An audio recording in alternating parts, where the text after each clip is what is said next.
Okay, this is our final class in our Cheshbon Hanefesh series. Cheshbon Hanefesh literally means an accounting of the soul. And here's what I want to try to do together today. First of all, I want to try to address the question, why are we still having classes after Yom Kippur? Haven't we finished our job? And we get 11 months or so, 10 and a half months scot-free, not having to worry about tshuva or any of those sorts of things until next Rosh Chodesh Elul. So first, I want to let you know, no surprises. We'll look at a couple of sources that talk about the kind of tension between the unique nature of the high holiday season and the year-round daily imperative to do tshuva and to be our best selves. That's going to be our starting framework to defend why it's important to continue our studies past Yom Kippur. And then, as the person who named this series, the Cheshbon Hanefesh series for this year, we always try to zero in on a different theme, dimension, or angle to the Elul and Tishrei season. I want to talk about what the words Cheshbon Hanefesh mean, and notice that they really, nowadays, I think a lot of people in a spiritual realm or who work on self-improvement in a Jewish context use these words regularly. Cheshbon Hanefesh. It's the high holiday season. It's the Elul season. It's time to take an introspection, an accounting, and do our Cheshbon Hanefesh. But the truth is, this term is relatively recent. It kind of appears in one cluster in the early medieval period, and then it goes back into hibernation until the 19th century, when it makes a reappearance in a different kind of meaning, and takes the world of musar, of Jewish self-improvement and self-work by storm, and becomes a highly impactful term and idea with a very specific meaning.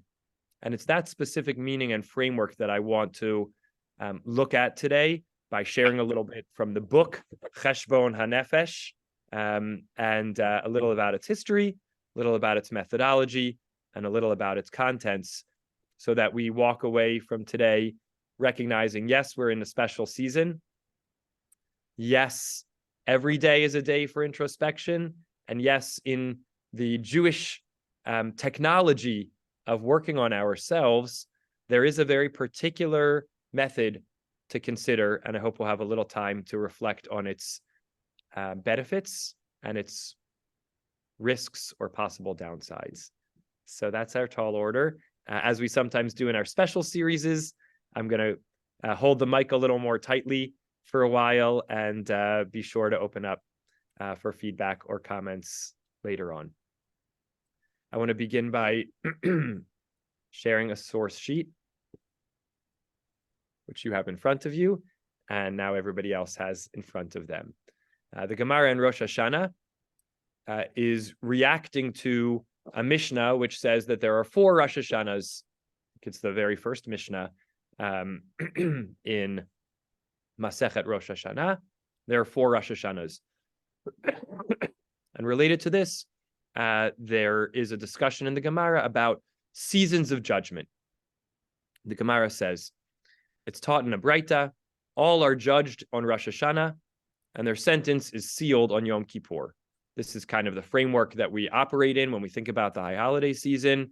This is what we mean when we say Berosh Hashanah yikatevun, uvayom tzom kippur yachatemun. Something about our fate, our judgment for the year, we imagine is being written on Rosh Hashanah and finalized on Yom Kippur. And so kind of show up on Rosh Hashanah, we say, wow, where do we think we stand? And if we don't think we stand on firm footing, we have these next week plus to try to get ourselves to that place, so that at the final bell, the shofar blast at the end of Ne'ilah on Yom Kippur, we feel that the seal will be a positive seal for us. That's the statement of Rabbi Meir. Rabbi Yehuda says all are judged on Rosh Hashanah, and their sentence is sealed each in its own time. On Passover, the sentence is sealed concerning grain. On Shavuot, concerning fruits that grow on a tree. On the festival of Sukkot, they're judged concerning water. And mankind is judged on Rosh Hashanah, and the sentence is sealed on Yom Kippur. So Rabbi Yehuda tweaks this a little bit and says, not everything in the world is judged on Rosh Hashanah and then sealed on Yom Kippur. There's some broad judgment on Rosh Hashanah, but the kind of final decision for different things happens at different times over the year. What's going to happen with our grain produce? Obviously, in an agrarian society, these are the primary preoccupations. They are close to being matters of life and death. So on Passover, which is the very beginning of the grain harvest, of the barley harvest, that's when kind of the final decisions are made about the yield of our produce. On Shavuot, a little bit later, when we really begin the season of the first fruits, not just grains, but fruits, that's when the final decision is made about produce. At Sukkot, which marks the beginning of the rainy season, right? So we're seeing that at the beginning of each kind of yield is when the final decision for what that yield is going to be is made. So on the festival of Sukkot, the judgment happens concerning water. And then it's humankind that's being judged on Rosh Hashanah and sealed on Yom Kippur. Rabbi Yossi says, wait a minute. Who says that we're judged only once a year on Rosh Hashanah? Adam nidon bechol yom. A person is judged every day, not just once a year. Quoting a pasuk from Eov, Vatifkidenu la bikarim. You visit, remember, take an accounting of the human being every day. Rabbi Natan Omer, Adam nidon bechol sha'ah. Rabbi Yossi, why are you being so, infrequent as to say that a person is judged only every day? That makes it sound like it's once a day. Really, at every moment, judgment is being rendered. As it says, l'ragaim tivchanenu. You kind of examine, test, evaluate the human being every instant. Now, we could consider these things. I could naturally see the upside and downside of each position. Right? The idea that we're only judged on Rosh Hashanah, if we think about judgment as a kind of a heavy, frightening thing, in some sense it's a relief. It'll be overwhelming to imagine that we're being continually judged.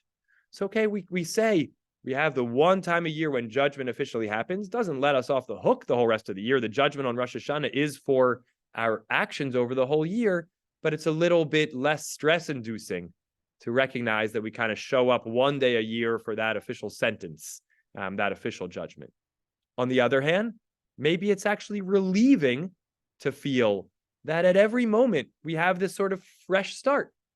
Rosh Hashanah, one time a year, we're being judged. But if we're kind of being noticed at every moment, maybe there's something comforting or powerful about that, that we kind of have a chance to make a fresh beginning, not just on Rosh Hashanah, but at every moment. So this is a kind of, there's obviously no halachic resolution to this debate.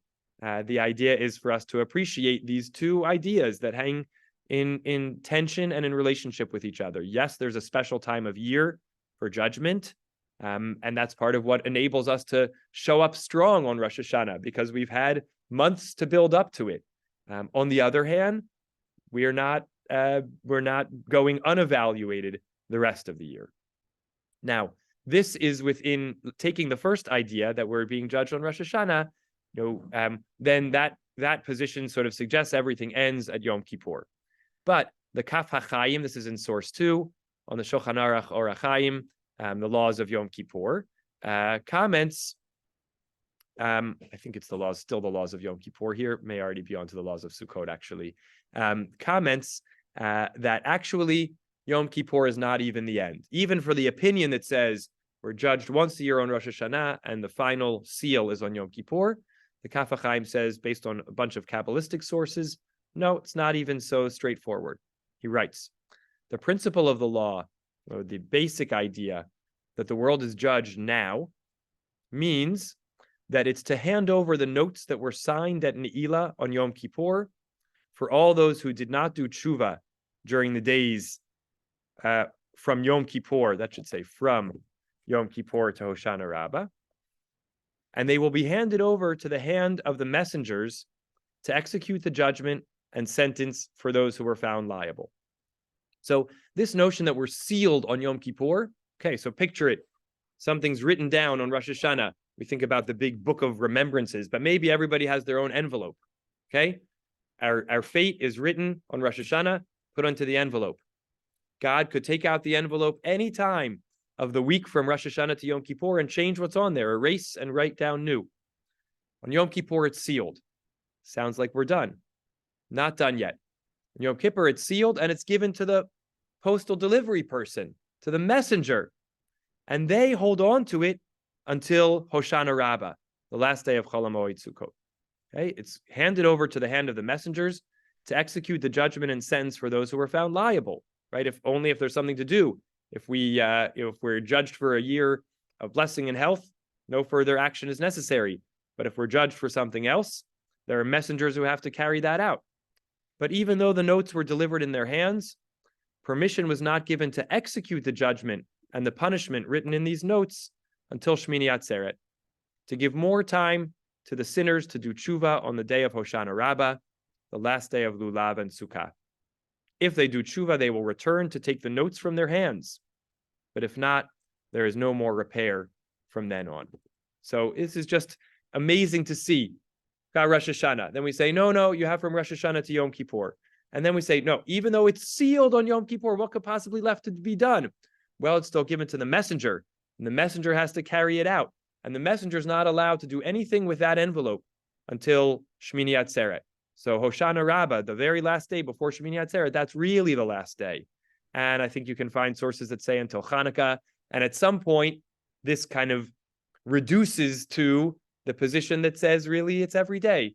It's not even only one moment or season of the year. So I wanted to share that source to also appreciate we're still in the moment where the envelopes are with the messengers. Again, this is all with a theological framework that we can wrestle with and question. What does it mean that our fates are sealed? What are the world doesn't look like a simple matrix of reward and punishment. But taking this model at its face value, it still doesn't even end at Yom Kippur. We have until Shmini Atzeret. Okay. And then one last piece here on the kind of idea of the ongoing, not just what we saw in source one about the ongoing,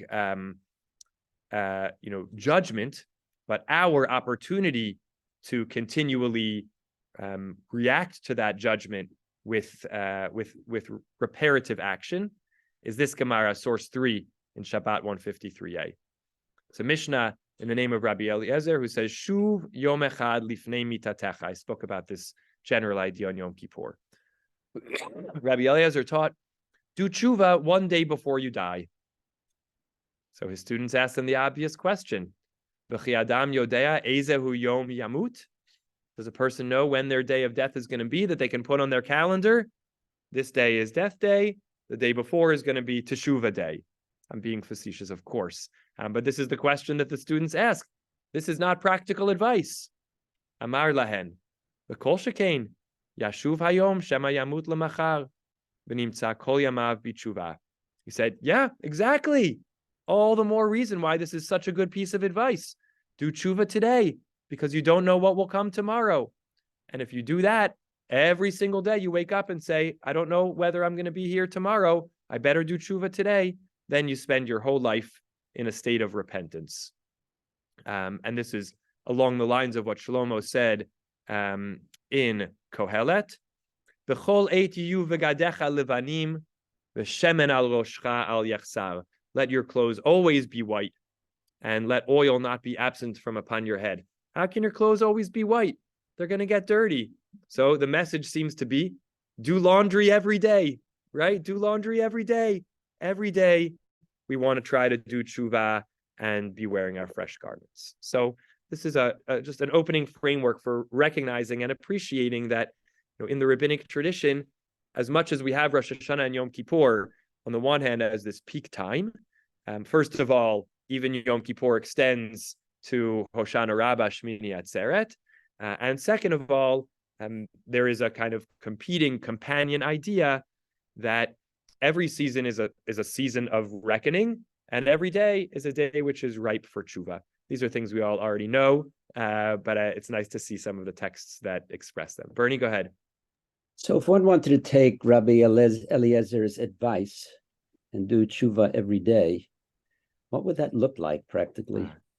Great. Vivian, let me take your comment as well, and then I'll respond. I was thinking of the word Cheshbon Hanefesh. Oh, We hear you, Vivian. Go ahead. Okay. I was thinking of the expression Cheshbon Hanefesh. Cheshbon is used, at least in modern Hebrew, as arithmetic. You add things up, and the Shoresh has Chet Shin Beth Chashav, thinking. Well, you have to think about what's going on in this Cheshbon, and if you could die any day, you better do tshuva. You better do all these things every day, because you have no choice, because you really don't know the day of your death. And that's also in the sources. So being kind to your neighbor, and v'ahavta l'reacha kamocha, and being helpful to others who need help, and so on, and doing all these positive things are so important to be done every single day. Beautiful. I think it's a partial answer also to Bernie's question, and I think yes, whatever teshuva is, that's what the call is for a daily basis. So I think it means in some way starting off the day with some type of what feels unresolved, unaddressed. It does reduce to the question of how do we understand tshuva. If tshuva is the Rav Kook version of returning to our best self, so it's waking up in the morning saying, how do I actualize my potential? If tshuva is the Rambam's, more classical response to sin, then it's sort of saying, what mistakes have I made that I haven't resolved with other people or addressed in my relationship with God, and how do I go through the process of experiencing regret or remorse for that mistake, committing not to do it again in the future, and then taking that forward. So I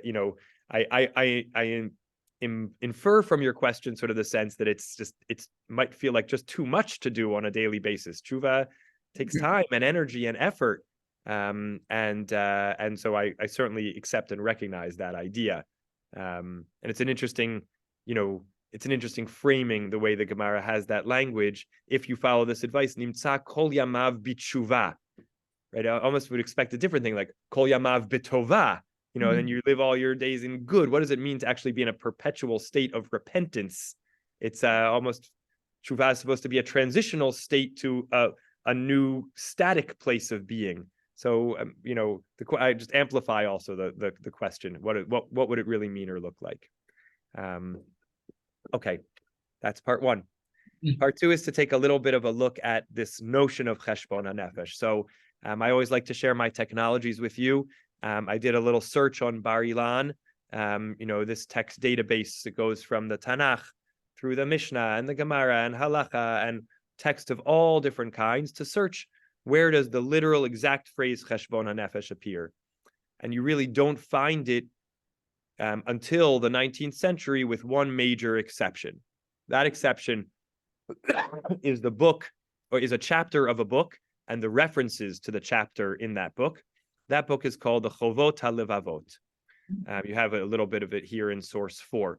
The Chovot HaLevavot was written by Rabbeinu Bachya Ibn Pakuda, a great Spanish philosopher and scholar, wrote a number of books.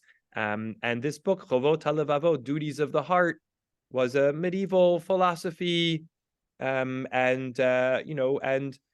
guide to living a good life through the lens of Torah. Not a halachic work in the sense that it doesn't go through the details like a Shulchan Aruch of the mitzvot and our responsibilities. But as you hear, even just in the title, in the English, I think almost captures it in a certain way better than the Hebrew, actually. Duties of the heart, right? So a mitzvah is a little different than a duty. A mitzvah is a commandment that has much more of a legalistic aspect. A duty is a responsibility, sort of a sense of what we owe the world. What is our way that we are supposed to move about in the world? And so the duties of the heart have a lot to do with our attributes, our character traits, less really even formally about tshuva than about all those good traits that we want to cultivate. And one of the sha'arim, one of the gates, that's sort of the big chapters, the 8th gate is called Cheshbon Hanefesh. And I would just, by a way of kind of comparison, since this is really the first major utilization of this term, I want to just look a little bit in source 4 at what Rabbeinu Bachya ben Pakuda meant by Cheshbon HaNefesh, so that we can then see the contrast to how it was used some 700 years later by Rav Mendel Leffin of Satanov in his book Cheshbon HaNefesh. So here you see, we'll read it in the English, spiritual account taking. You almost, even though it's the section of the book, section 8 is called Cheshbon HaNefesh. Here he says Cheshbon im HaNefesh, the accounting, the mathematics, like Vivian called it, with the soul, means the deliberation of a person on his Torah and worldly affairs between his nefesh, translated here as bodily soul, emotional side, will, and his seichel, and his intellect, so that one may know what one has and what one still owes of his duties. So here the idea of Cheshbon HaNefesh is, related to the Chovot HaLevavot. The Chovot HaLevavot are all the duties that we have. And the idea of Cheshbon HaNefesh is the responsibility to continually inventory and explore for these duties. What is it? What are our responsibilities to God? What are the things we are supposed to be doing? He has a little section here about somebody who did not participate in Cheshbon HaNefesh, lo chashav im nafsho. This is the 3rd paragraph in source 4. Quotes various psukim, recognizing that this is a reality, a risk, that we might not engage in this action of examining our duties and our responsibilities, and the danger that's inherent in it. Then the next little paragraph says, as to the question, here it says whether or not, if you're on, now we're on the next page, you turn your packets over. Yeah, whether or not the spiritual accounting of each person is equal, I will answer this as follows. The self-accounting for people in their religious and secular matters varies according to their level of perception and intelligence and clarity of understanding, and every person is commanded to deliberate with his soul as to what are his duties in the service of God, in accordance with his recognition of the favors of the Creator, whether collective or individual, etc. So here, Cheshbon HaNefesh for Rabbeinu Bachya seems to kind of be about looking around yourself, the world, your relationship with God, your relationship with people, and saying, what are my responsibilities? What are the things I'm supposed to be doing? And that's kind of, it's not actually the doing of those things. It's kind of it's the list-making activity. What are the things I'm supposed to be doing? What are my responsibilities? I have to kind of compile and collect them continually and check whether I've discharged them or not. So it has a sense of accounting. Listen to what you're saying, Rabbi. Thank you, Mr. Olson. Listen to what Glad you're able to join us. You hear my text? You get my text, you get my message? Listen to what you're saying. Listen to what you're doing. Make a list. You didn't make your list too well, did you? I can do better in my list. Absolutely. I'm crippled. I want to transition. I'm crippled, though. Yes, Mr. Olson. I'm crippled. I want to transition to the more contemporary idea of Cheshbon HaNefesh. And to do that, I will just, again, show you the book and give you a little bit of background. So this book called Cheshbon HaNefesh, I got to see myself so I can see that you see it too. This is the little pocket-sized version of it that was put out by Feldheim Publishers. It was written by Rav Menachem Mendel Levin, or Leffin, who lived in the 19th century. And he was a maskil. He was from the Enlightenment Jews, the Orthodox Jews who pursued much more secular philosophy and secular education. He himself remained traditionally observant. Some of the Enlightenment Jews veered a little bit from the path of traditional observance, and there were many bitter fights between more traditional Jews and rabbis and these Enlightenment figures, it was a significant historical feature of that era. And if you Google around Cheshbon Hanefesh today, you'll find that people from our right flank, from some segments of the yeshivish and Haredi communities, feel that this book should not be studied because it was written by a maskil, by someone who was highly influenced by secular philosophy and thought. Even though it reads like any other sefer to me, suffused with quotes from the Talmud and Pirkei Avot and passages from across the Tanakh. It doesn't feel heretical, God forbid, or no aspect of it feels at odds with our traditional philosophy and worldview. But there are people who say that it shouldn't be studied because its author was someone who advocated for more integration of the secular and religious. But indeed, it may have been relatively lost to history were it not for one key figure, Rabbi Yisrael Salanter, who was a major father of the modern movement of Musar, of the intentional pursuit through study and action and small group work on self-betterment and self-improvement, ethics, and character development, who thought this book was an outstanding book for people to use to work on themselves. Not only did he recommend that people read it, but he was influential in the Slobodka yeshiva, which was one of the major yeshivot that popularized Musar, Lithuanian yeshivot that popularized Musar. He was influential in having that yeshiva's sort of publishing house publish and re-release this book. Once it had the haskama, it had the approbation of this major yeshiva. It was studied there. It kind of entered the popular stream of Jewish texts. And so therefore, we really have Rabbi Yisrael Salanter to credit. He was not afraid of the sort of Enlightenment background to this text, and very much supported it. We're going to see that Enlightenment dimension comes back in an interesting kind of historical footnote, which is more than a footnote to this book, but I'm going to leave that hanging for now. So Rav Mendel of Satanov, or Rav Menachem Mendel Leffin of Satanov, wrote this book, and he articulates very clearly that he's trying to do something different in the realm of helping people improve themselves. He's trying to offer a new technology or technique. And here I think a lot about Leza Greenfield. He should be well. And I'm sorry he's not with us on the class today, but I imagine he'll be back when we get back to Jeremiah. Often when we read the prophets with Leza, he will say, okay, they exhort us to be good. They're telling us, how we need to be, or they're telling us who or what we need to be, but they're not giving us a manual for how to get there.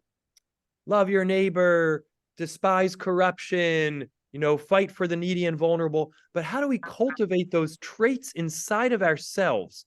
How do we actually develop those, those senses, those characteristics in ourselves? You don't find that in the prophets. There's no self-help guide, no how-to guide. Just the end goal is held out. Here's who you're supposed to be. Here's the life you're supposed to live. But if we're not there yet, how do we actually change ourselves? And this is, of course, the preoccupation that we have in this season when we say, okay, we know the people we want to be, but how do we actually get there? How do we actually do it? What are the techniques? What are the methods? So the best way I could share this with you in a slightly shorter way than reading through the 6 or 7 chapters of the book Cheshbon Hanefesh, where he describes this methodology, is to share with you a sort of summary of it from Dr. Alan Morinus. Dr. Alan Morinus, I hope I'm pronouncing his last name correctly, is really an important figure in the modern Musar movement. believe he was the founder and the head of the Musar Institute, which is an organization which attempts to make Musar accessible to people of all backgrounds. Musar is studied in classical yeshivot, but someone, who doesn't grow up studying in a yeshiva per se, and our modern Orthodox day schools, we have character development. We don't have Musar in a classic sense, studying the major works of Musar that have been written over the centuries. So there are these, a few different places like the Musar Institute that attempt to make the methods of self-improvement, the texts and the ideas accessible and available to a modern audience. They have seminars and programs and online courses, and it's really a wonderful tool. I've long wanted, but not, followed through on having like a Musar group in the shul, a group that, you can't just pop in, a group of people who would commit to a weekly meeting, to working on a character trait, to studying a particular text, to some type of accountability method that we would share. It requires a high level of investment and participation and vulnerability to share with each other in a safe space. We've done this a few times in rabbinical school when I was a student in Chovevei and as a facilitator in Chovevei, small group gatherings to work on a particular trait through study and action and accountability. You had that on Saturday morning. You had it on Saturday mornings before the program, right? You had it 8 o'clock to 8:30. Yeah, yes, didn't you? that was there. We studied Midrash as opposed to Musar. People came from far away to those things. They got there before you did, right? Absolutely.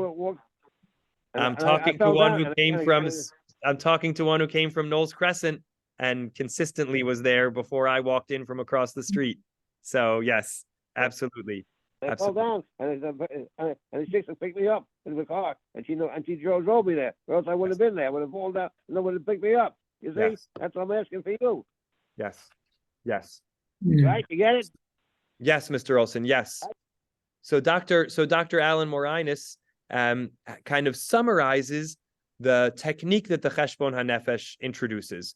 And because I think he does a beautiful job of it, rather than put it in my own words or in the Cheshbon HaNefesh's words, I'm going to put it in his words and give it to you. It's source 5. This was appeared in Jewish Magazine in July 2002. A little long, but it will cover a lot of ground for us. He writes, as the month of Elul rolls around again, drawing Yom Kippur and Rosh Hashanah closer, rabbis once again, here we're on source 5. See it?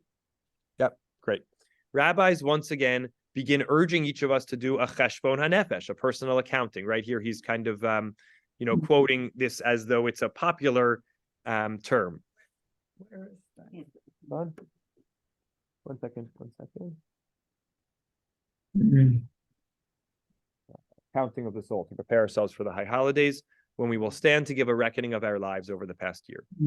Our introspection at this season can have great spiritual impact, even transforming our lives. But for that to happen, we need an inner gaze that is deep and honest.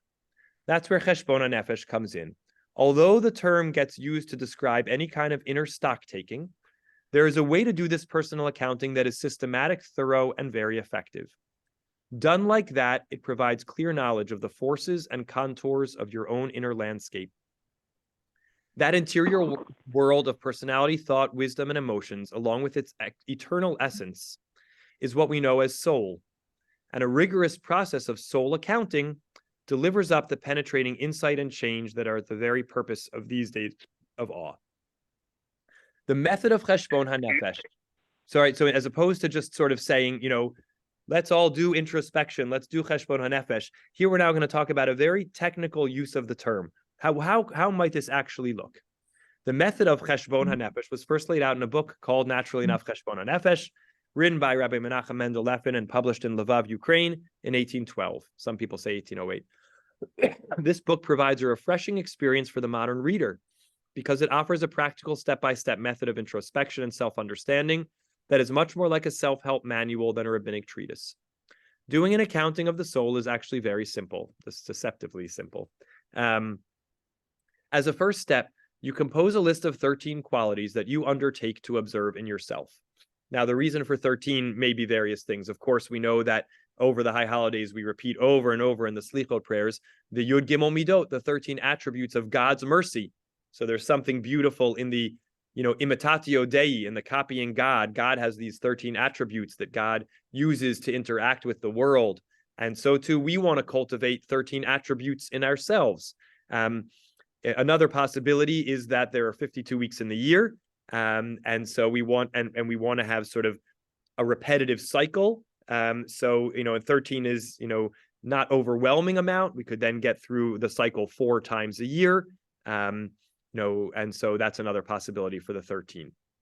So 13 qualities. And what's important to this idea is that those 13 qualities are not dictated by someone else. And here I think is where the Cheshbon HaNefesh of Rav Mendel of Satanov intersects the Cheshbon HaNefesh of Rabbeinu Bachya, where Rabbeinu Bachya was saying every person will be different and they need to do the accounting of what their duties are. So for Rabbeinu Bachya in the 11th century, Cheshbon HaNefesh means making the list. What are the duties that I have? What are the things I need to be working on? Now in the 19th century, Cheshbon HaNefesh means taking that list and doing something with it. So first you got to generate the list. The traits that belong on your list are those aspects of your inner life that tend to trip you up in one way or another, right? The duties that have not been fully discharged to the world. Maybe you're already aware that you aren't too accurate in your speech, which is something I've had trouble with in the past, writes Dr. Alan Morinus. Maybe it's greed that sends you off in ways that don't yield up anything except a bad taste in your mouth. Is it arrogance that has you puffing up your ego like a peacock? Or do you have the opposite tendency, allowing yourself too readily to be walked all over? Can you identify your own strengths and weaknesses? Weaknesses might mean you feel like you've got too much of a trait, like anger, for example, or it could be too little, like calmness. Too little anger, expressed as passion and vitality, is also a possibility. Any quality that could benefit from some measure of change belongs on your list. And if you already feel that you are adequately generous, for example, you've identified one trait you don't need on your list. Some traits will leap onto your list because they're all too well known to you, while others will need to be discovered, a la Rabbeinu Bachya's Cheshbon HaNefesh. Besides putting together this list, you have one more preparation to make. You have to provide yourself with a simple phrase that captures the ideal of each of the listed qualities. You can see now we're getting very specific, very concrete. Look in a dictionary, in the Torah, or any other wisdom source, or just compose something yourself, so long as what you end up with accurately captures the essence of that particular quality. Here are some of the phrases that Rabbi Leffin gives us in Cheshbon HaNefesh. In Cheshbon HaNefesh, he has 13 sample traits that he recommends, and then he adds 5 more at the end, but he doesn't go into them in depth. And with each one, he generates this little catchphrase.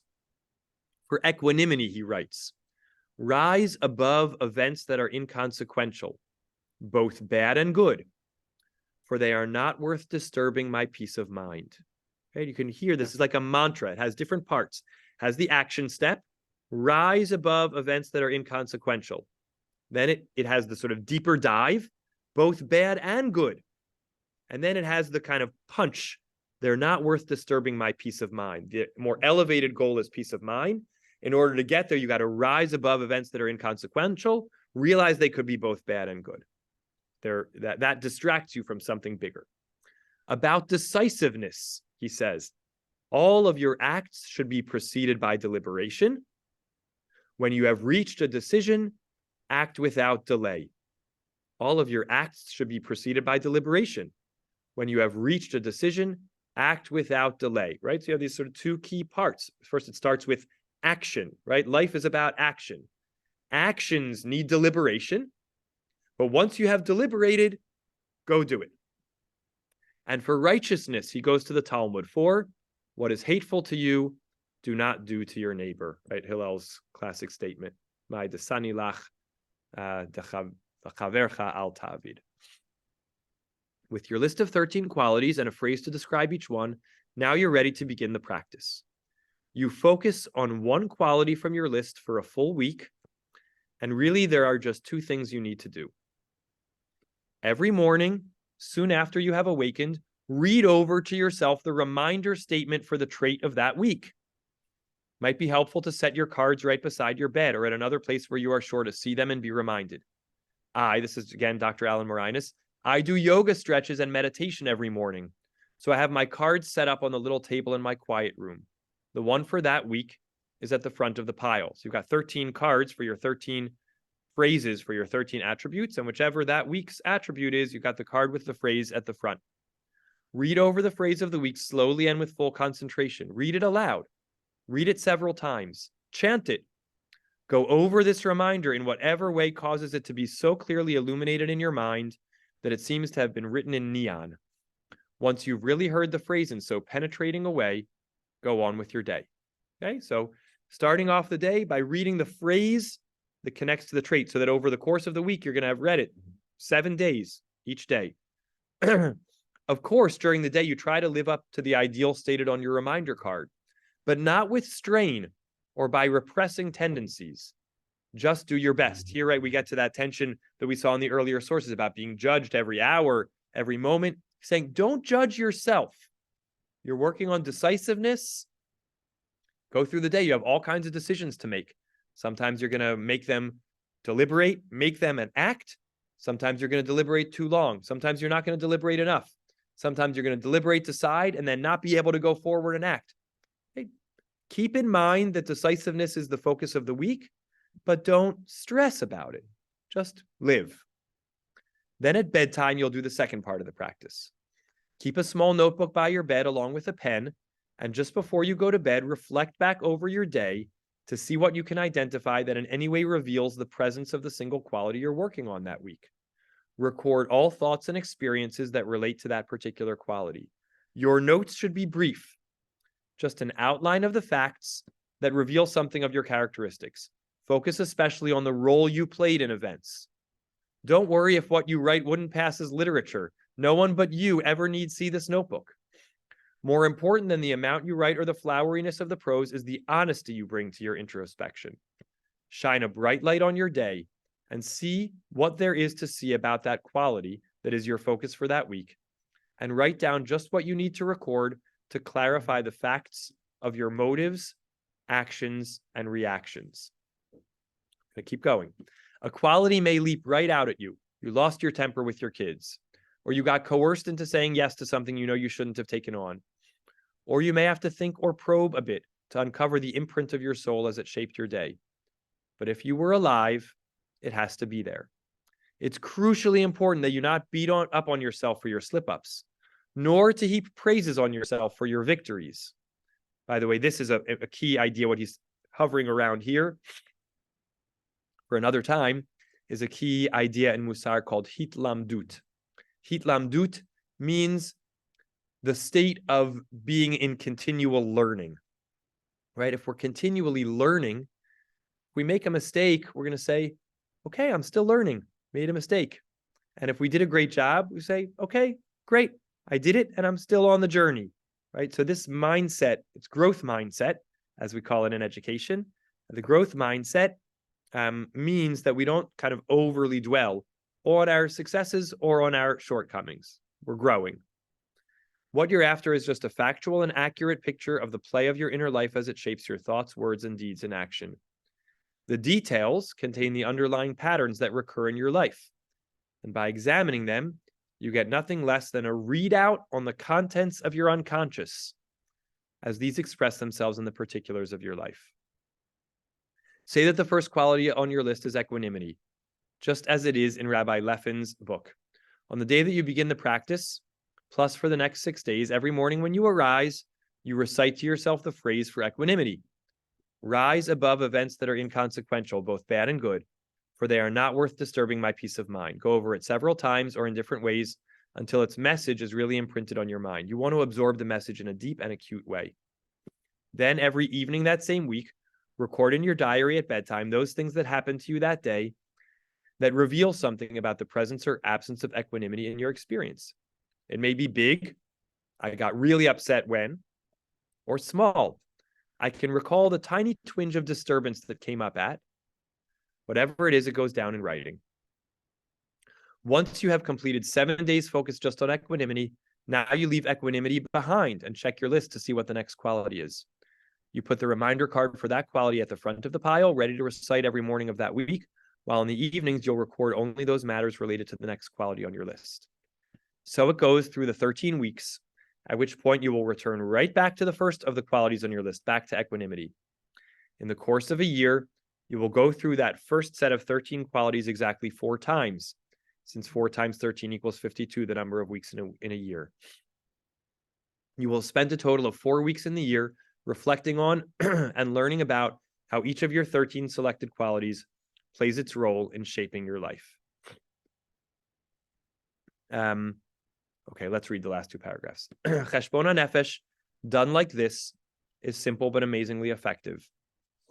I wrote about it in my recent book, Climbing Jacob's Ladder, where I said, the central point of Cheshbon Hanefesh is really to reveal to consciousness the contents of the unconscious mind. These are by definition hidden from us. And so no matter how hard we peer directly into our inner selves, we won't uncover anything of what lurks below the surface. But because the contents of our unconscious are perfectly reflected in the patterns of our deeds, certain images return night after night and the patterns become unmistakable. We need this truth about ourselves to guide our steps on the path to deep, lasting, fulfilling transformation. And in fact, as soon as we have brought to light those soul traits that might otherwise have continued to live in darkness, we have already begun to change. This, I think, is the key piece, right? Because otherwise we could walk away from this and say, so great, Rabbeinu Bachia's Cheshbon Hanefesh is list your traits. Now, Rav Mendel's Cheshbon Hanefesh is now, have a mantra about the trait and write down the ways the trait manifested in your life. But I still never worked on it. I still never improved in it. But that's not the case. Just noticing what the traits are and then adding in the whole work of the Cheshbon Hanefesh book here, journaling about how the traits play out in our life, raises it from the unconscious to the conscious in a way that actually will already change. Now, of course, there's more work we could do. Another book could be written about, now, how do I then manipulate those traits? And in certain ways, the chapters about each trait in Cheshbon Hanefesh, part of the goal is to do that. But actually, recording, analyzing, and noticing is maybe even more than half the battle. And that's why I think this, the idea behind this book and this activity is so powerful, because it feels maybe easier to do. Not that it doesn't require effort, not that it isn't, tedious at times, but it feels easier to do than change. And yet it actually already achieves a portion of the change by raising things from the unconscious to the conscious. So I wanted to share this with you. I will, for those who wish, feel free to be in touch with me. The end of the source sheet has his analysis, a section of his analysis of 2 of the traits that speak to me very much. One is seder, order. And in order, he talks not just about having our physical affairs in order, but about having a set time for each kind of thing we care about. So kind of order and structure to our values. And then a second one, which I really like, which is the decisiveness one, kind of thinking about this idea of how do we reach and make and execute decisions. I want to now pause for your questions, comments, reactions.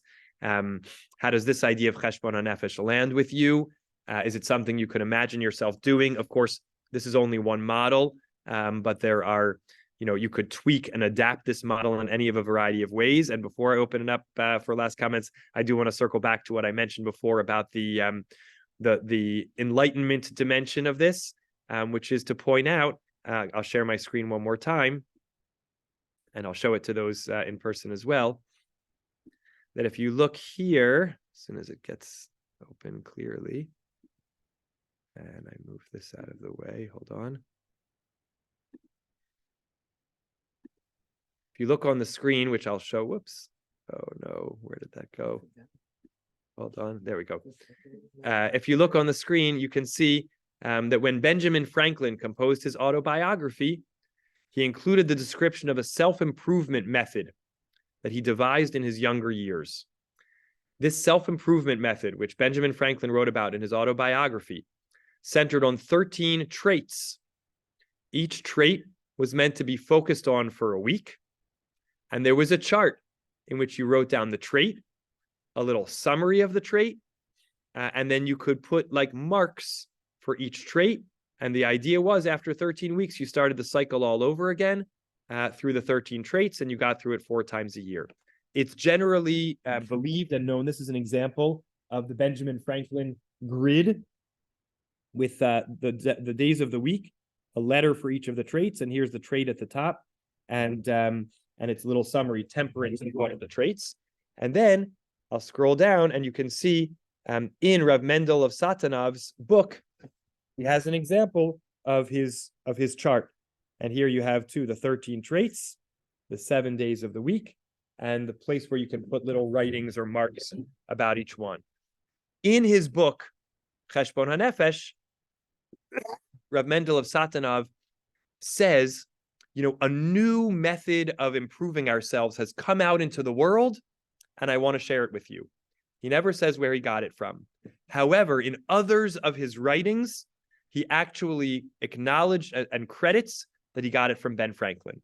So it's very cool to see the crossover here, that this book, Cheshbon HaNefesh, actually comes from the self-improvement method which Ben Franklin wrote about in his autobiography. The difference is, in his autobiography, he writes, I hope and plan to write an entire book analyzing each of the traits and about the method, but for now I'm going to suffice with just this chart and a little description.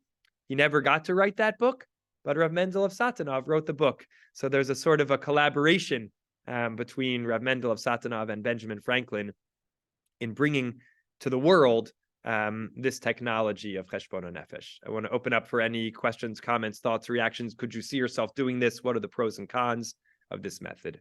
Yeah, I have an answer. You know what the answer is? I hear you, Mr. Olson. Go ahead. Musa program was established by Chabad. They have Musaniks going around having the Musaniks traveling to different places and not converting, but making people understand the Jewish people understand how to practice their religion. It's called Musaniks, the man and the woman Musanik, right? Yes. That's by Shem Tov, right? I don't know whether the Baal Shem Tov is really credited with having invented Musar, but applying it. Yes, could be. Certainly, it's a dimension of Chabad Hasidut as well as many other kind of streams of modern Jewish community. Yes. Could they do it with YCT? Have guys going around, which is that's what the graduates should do. You could do that with graduates, getting more people. Beautiful. You think about that? Huh? Beautiful idea. Beautiful. Other thoughts, questions, comments from the group? Vivian, could you imagine yourself doing this practice? Yeah, I could imagine that, but I would have to write down my own problems. I couldn't take his, because a lot of his problems are not my problems, and a lot of problems not his. So I think each person has to write down his own problems and then work on them. And I think that's a great way to do it. 100%. I agree completely. And he agrees too. He would say, you come up with your own 13. 13 is for the magic number. And again, this is always something which we adapt to ourselves. Maybe for us, it's 5. Maybe it's 5 traits and we do them for 2 weeks at a time, or whatever it is. The details of the psychology have to make sense for us. I always read this and I say, halavai, meaning I think that I really believe in the power of this method. On the rare occasions that I've worked on it, there's nothing radically surprising about it. It's really saying, if you pay attention to one character trait at a time, just notice it and document it, it will automatically change and grow and improve, because you're bringing your attention to it. But you have to be disciplined about it. And that's the thing I find incredibly challenging, is to be disciplined about it. But I came across an article, which I haven't gotten a chance to read yet, by a psychologist who sort of, wrote about the limits even of this method, which I'm curious to see. But I find it very convincing that it will naturally produce change And the challenge is to actually be disciplined and consistent in the method. Yes, I agree. Mhm. Other questions? Even Yes. aware, probably even just being aware is some sort of Yes. adjustment. Yes, yes. I think that's the idea. And that's again where even Rabbeinu Bachya in the 11th century sort of said one needs to just go ahead and make a listing, an accounting of what one's duties are that haven't been sort of successfully discharged yet. You know, where are the areas that need growth?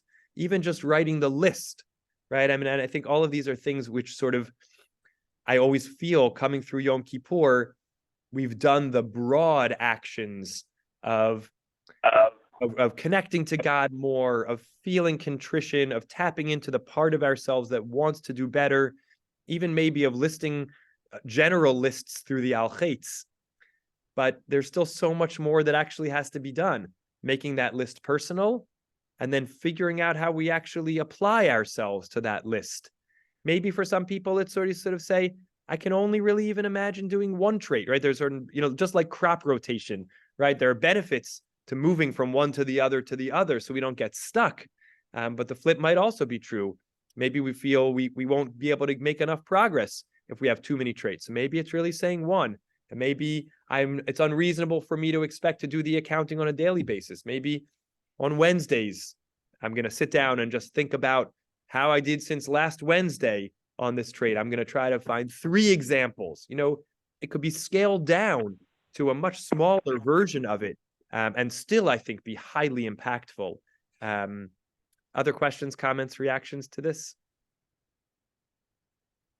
There's another program called NJOP. Ever heard of NJOP? Yes, National Jewish Outreach Program, Rabbi Effie Buchwald. They help a lot of people learn Judaism and know the alphabet, know all these step by step. 250,000 people learn from that. Yes. That's living on a Musar thing, right? Yes, absolutely. Great. So I I'll leave. talk to you later. What's that, I'll Mr. talk to you later. Okay, sounds Privately, good. okay? Sounds good. I leave it, for your thoughts and for your consideration. Happy to share the packet with anybody who wants. I think the book is really worth owning and reading. I think the way that the traits that he chooses and the way he talks about them, I find to be really insightful. And in whatever way this is a practice we might imagine incorporating into our own lives, or just thinking about, how imagining doing it feels. Does it feel hard? Does it feel, no, that's not the right way for me? Even just considering, how this lands with us, I think is a fruitful exercise. So as we're on our way now from Yom Kippur to Sukkot, and the sealed envelopes are with the messengers, we still have lots of time to continue to adapt and change. And of course, we have every day, every hour, and every minute, not hopefully in a sense of heaviness, but in a sense of ongoing possibility. So thanks to all. Enjoy the rest of the It's week. wonderful. A Chag Sameach coming up. Chag Sameach. Seeing you. Thank you. Thank you.